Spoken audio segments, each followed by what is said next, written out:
మహబూబ్నగర్ జిల్లా కొత్తకోట తహసీల్దార్ ఏసీబీకి చిక్కారు.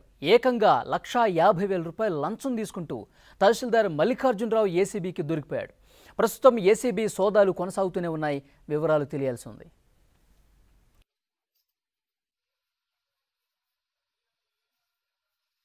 అందుబాటులో ప్రతినిధి జగదీష్ ఫోన్ లైన్లో అందుబాటులో ఉన్నారు పూర్తి డీటెయిల్స్ అందించడానికి. జగదీష్, కొత్తకోట తహసీల్దార్ ఏసీబీకి చిక్కారు. 1,50,000 రూపాయల లంచం తీసుకుంటూ రెడ్ హ్యాండెడ్గా పట్టుబడినట్టుగా సమాచారంతో ఉంది. ఏంటి డీటెయిల్స్? గుడ్ ఆఫ్టర్నూన్ వలి. వనపర్తి జిల్లా కొత్తకోట మండలానికి చెందినటువంటి ఎంఆర్ఓ ఏదైతే ఉన్నాడో ఈ రోజు ఉదయం ఏసీబీకి రెడ్ హ్యాండెడ్ గా పట్టుబడినట్టు కూడా మనకు తెలుస్తుంది. అంటే ఏదైతే ఈ తెలంగాణ రాష్ట్ర ప్రభుత్వం చేపట్టినటువంటి రైతు బంధు కార్యక్రమంలోనూ భూ రిజిస్టర్లకు సంబంధించినటువంటి విషయానికి వచ్చేసినట్టయితే ఈ రిజిస్టర్ల సంబంధించినటువంటి వాటిపైన పూర్తి స్థాయిలోనూ భూములు తమకు రిజిస్టర్ చేయాలని చెప్పేసి ఇది చేస్తున్నటువంటి సమయంలోనూ ఒక రియాల్టర్స్ హైదరాబాద్ కు సంబంధించినటువంటి ఒక రియాల్టర్ దగ్గర 1,50,000 డబ్బులు తీసుకుంటూ రెడ్ హ్యాండెడ్ గా ఏసీబీ అధికారులకు పట్టుబడడం జరిగింది.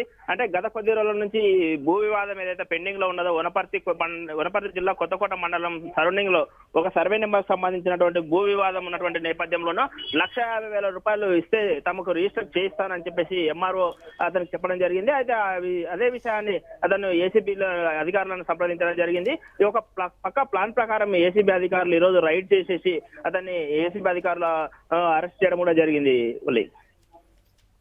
రాఘవేంద్ర, ఇంకా ఆయన గతంలో కూడా కొన్ని ఆరోపణలు వచ్చినట్టు ఉన్నాయి. అలాగే ఏసీబీ అధికారులు ఏమన్నా సమాచారం అందిస్తూ ఉన్నారా? ఆయన కూడబెట్టిన ఆస్తులకు సంబంధించి కావచ్చు, లేకపోతే జరుగుతున్న సోదాలకు సంబంధించి ఏమైనా డీటెయిల్స్ అందిస్తూ ఉన్నారా రాఘవేంద్ర? అయితే ఈ నేపథ్యంలో గత కొద్ది రోజుల క్రితమే కొత్తకోట మండలానికి బాధ్యతలు స్వీకరించాడు ఎంఆర్ఓగా. అయితే గతంలో కూడా మల్లికార్జునరావు పైన అనేక ఆరోపణలు ఎదుర్కొన్నటువంటి ఆరోపణలు ఉన్నాయి, అవినీతి ఆరోపణలు.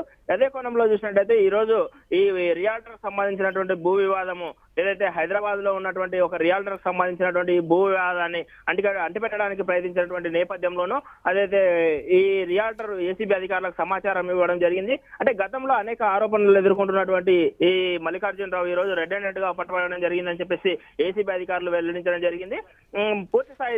పూర్తి సమాచారం అయితే ఏసీబీ అధికారులు మరికొద్ది సేపట్లో ప్రెస్ మీట్ పెట్టి చెప్పేటటువంటి అవకాశాలు ఉన్నవి. తన ట్రాక్ రికార్డు చూసినట్టయితే గతంలో ఎక్కడెక్కడ పనిచేసింది, ఏ విధమైనటువంటి అవినీతి ఆరోపణలు ఎదుర్కొన్నాడు, ఈ రోజు ఈ వివాదానికి సంబంధించినటువంటి ఏదైతే ఈ రోజు జరిగినటువంటి ఏసీబీ దాడులకు సంబంధించినటువంటి పూర్తి సమాచారాన్ని కూడా ఈ రోజు వెల్లడించినటువంటి అవకాశాలు ఉన్నాయి. Thank you Raghavendra.